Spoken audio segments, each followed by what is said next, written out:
মোদি তুমি মুসলিমকে বাদ দেবে? তুমি ভয় দেখাবে মমতা ব্যানার্জিকে?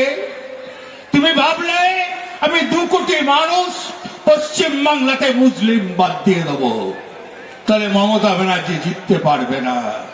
তুমি মনে করলে শিডিউল ক্লাস শিডিউল টাইপ আমি বাদ দিয়ে দেবো, এটা পশ্চিম বাংলা, এখানে বাদ দেওয়া যায় না।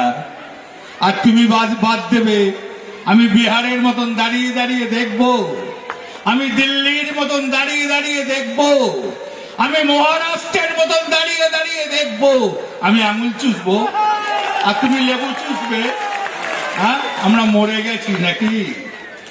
নাম তৃণমূল কংগ্রেসের নেত্রীর নাম মমতা ব্যানার্জি, সেনাপতির নাম অভিষেক ব্যানার্জি। চ্যালেঞ্জ করলাম, ইনশাল্লাহ যতদিন জীবন থাকবে পশ্চিম বাংলার কোনো মানুষ বাইরে যাবে না।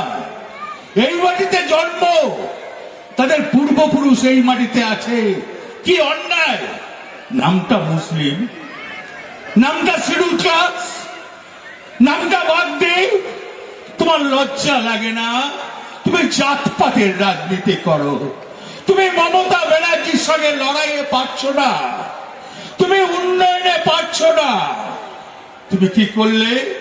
তুমি এসআর করে বললে যে আমি 2 কোটি মানুষকে বাদ দেবো, তারপর এনআরসি করব। এরপর এনআরসি কবে করবে? তাকিয়ে গেলে হয় না। আমি তো মন্ত্রী হয় না, আমি তো এমপি হয় না, আমি তো জেলা পরিষদের মেম্বার হয় না, আমি তো মিউনিসিপ্যালিটি দাঁড়াই না। তাহলে কেন, কিসের লোভ? আমি দিদিকে ভালোবাসি, দলটাকে ভালোবাসি, আর আপনাদের মতন মানুষের পাশে আমি থাকতে চাই। যখন থাকবে তখনই ছুটে আসবো এই মাটিতে। আমি অত নেতা হতে চাই না, আমি সাধারণ কর্মী হয়ে থাকতে চাই। বন্ধুগণ, আমি বলতে এসছি, যখন পরিবর্তন যাত্রা নিয়ে প্রচার করছিল তখন তৃণমূলের সাথে দুষ্কৃতিরা মারধর করেছে বলে অভিযোগ বিজেপি বিধায়ক, সেখানে বিধায়ক রাস্তা অবরোধ এবং বিধায়ক রাস্তা অবরোধ করে পুলিশের সঙ্গে ধস্তাধস্তিতে চলেছে। কি বলবো? আমি যেটা শুনলাম ওটা বিগ গোষ্ঠীদ্বন্দ্ব, ওদের নিজেদের মধ্যে পুরাতন এবং নতুন এই দুয়ের মধ্যে দ্বন্দ্ব। সেই দ্বন্দ্বের জন্যেই একটা বিশৃঙ্খলা সৃষ্টি হয়েছে। পুলিশ সেটাকে গিয়ে নিয়ন্ত্রণ করেছে বা কন্ট্রোল নিয়ে এসেছে। এখন আপাতত শান্তির জায়গায় আছে। তারা বীরভূমের বিভিন্ন জায়গায় রথযাত্রা শুরু করেছে, যেখানে শুভেন্দু অধিকারীর ছবি, নরেন্দ্র মোদীর ছবি এবং সুকান্ত মজুমদারের ছবি, সেইটি দিয়ে জগন্নাথের রথকে তারা অপমান করছে। কি বলবেন?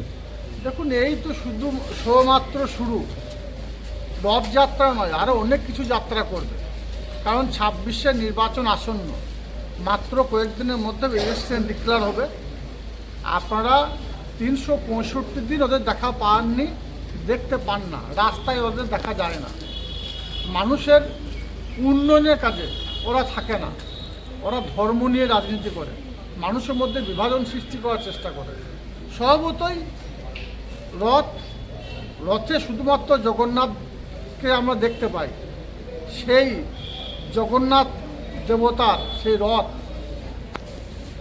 তারা নিজেরা চেপে বসেছে এবং সেই রথ নিয়ে তারা ঘুরতে লেগেছে রাস্তায় রাস্তায়, মানুষকে বিভ্রান্ত করার চেষ্টা করছে। লাভ হবে না।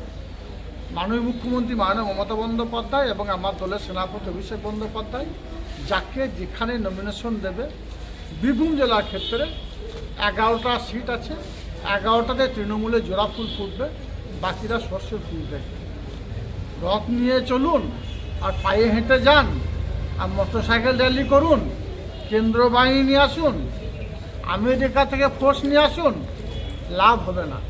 বীরভূম জেলার মানুষ 2011 থেকে 2025 এই মাত্র কয়েক বছরের ব্যবধানে মাননীয় মুখ্যমন্ত্রী মাননীয় মমতা বন্দ্যোপাধ্যায় যে জনমুখী প্রকল্পগুলো বাস্তবায়িত করেছেন, সেই উন্নয়নের ভোট হবে। মানুষ লাইনে দাঁড়িয়ে ভোট দেবে, নিজের ভোট নিজে দেবে। মমতা বন্দ্যোপাধ্যায় অভিষেক বন্দ্যোপাধ্যায় মমতা প্রার্থীকে ভোট দেবে। করোনা কেন্দ্রে যাবেন, মিলিয়ে নেবেন। বিজেপি এই নোংরামি, এই ভণ্ডামির বিরুদ্ধে সারা বাংলার মানুষ ভোট বক্সে তার প্রমাণ দেবে।